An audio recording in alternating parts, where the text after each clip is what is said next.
kama mkuu wa polisi naibu, kwa heshima ambayo ninaheshimu nayo katiba ya nchi hii yetu ya Kenya, pamoja na heshima ninayopatia watumishi wa serikali ambao wanatumikia nchi hii yetu, nilipeana kijana wangu kwa heshima hiyo mkononi mwako, maana nilipata habari kupitia kwa watu uliowatuma waje wamchukue yeye.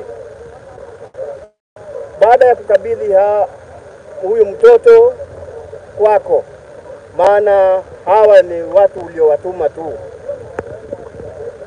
leo hii matokeo inatokea kwamba mtoto wangu amekufa kwa majeraha ya kupigwa. Nahitaji unieleze kwa nini ulimuua mtoto wangu. Kupitia kwa sheria ukaseme kwa nini ulimuua mtoto wangu. Alikukosea nini ambayo inagharimu kifo chake? Watu wanaongea kuhusu mambo ya ufisadi, hata ni wengi kabisa katika nchi hii yetu. Kwa nini mtoto wangu peke yake asulubiwe kwa ajili ya neno la ufisadi ambayo inahusu nchi nzima, abebe na ni mtoto wangu mmoja wa kipekee? Sasa nimebaki mkono mtupu, na atanielekeza katika maisha yaliyobakia. Mtoto wangu nimemsomesha kwa taabu katika kaunti ya Kilifi kwa kazi ya Kware, nikijinyima kwa ajili ya mtoto wangu kusoma.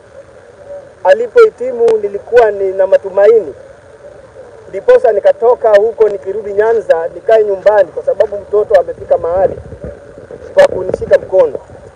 Sasa leo hii umenivunja mkono, umeniua. Kwa nini uniue? Unanidai nini? Amekuibia nini? Hayo ndio maneno ambayo nataka niongee kwako Bwana Eli. Baada ya ripoti hizo na jana idara